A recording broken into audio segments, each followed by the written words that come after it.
मुस्लिम समाजातील वाढती धार्मिक कट्टरता आणि राष्ट्रीय सुरक्षेला निर्माण झालेल्या धोक्याच्या पार्श्वभूमीवर उदारमतवादी मुस्लिम सुधारकांना प्रोत्साहन देण्यासाठी केंद्र सरकारने राष्ट्रीय कार्यक्रम राबवावा अशी मागणी आज हिंदू एकता आंदोलनाच्या वतीनं करण्यात आली। याबाबत आज जिल्हाधिकारी कार्यालयासमोर हिंदू एकता आंदोलनाच्या वतीनं निदर्शने करत उपजिल्हाधिकारी गजानन गुरव यांना निवेदन देण्यात आलं।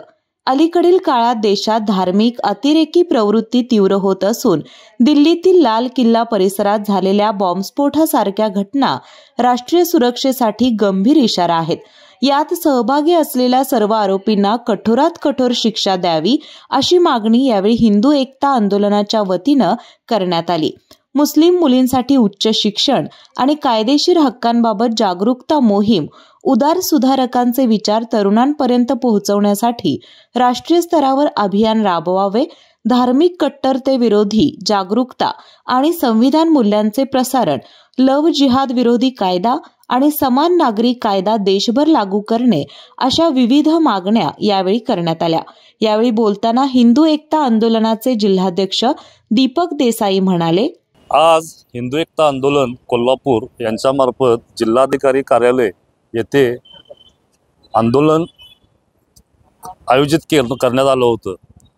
या आंदोलनाचा विषय दिल्ली येथे लाल किल्ला परिसरात जो बॉम्बस्फोट झाला याचा निषेध नोंदवण्यासाठी आम्ही इथं हजर होतो। भारत सरकारला एक निवेदन देण्यासाठी जिल्हाधिकाऱ्यांना आम्ही एक निवेदन दिलेलं आहे। आमची मागणी आहे की या बॉम्बस्फोटात जे अतिरेकी सहभागी होते यांना शोधून काढून आणि जे सापडलेत त्यांना कडक कारवाई करावी। आणि हे आता अतिरेकी काय अडाणी नाहीत। पूर्वी म्हटलं जायचं की या लोकांच्याकडे काम नसल्यामुळे हे या रस्त्याला जातात, परंतु हे चांगले पदवीधर शिक्षित डॉक्टर असतानाही यांची जर बुद्धी ही कामं करत असेल तर यांचा निषेध करेल तेवढा थोडाच आहे। आमची मागणी हीच राहील की यांच्या समाजात जर सुधारणा होत नसेल तर सरकारने कडकात कडक कारवाई करावी।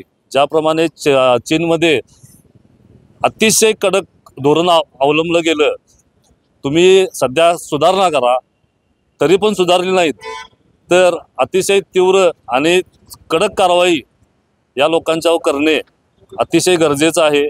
हीच मागणी घेऊन आम्ही आज निवेदन दिलेलं आहे।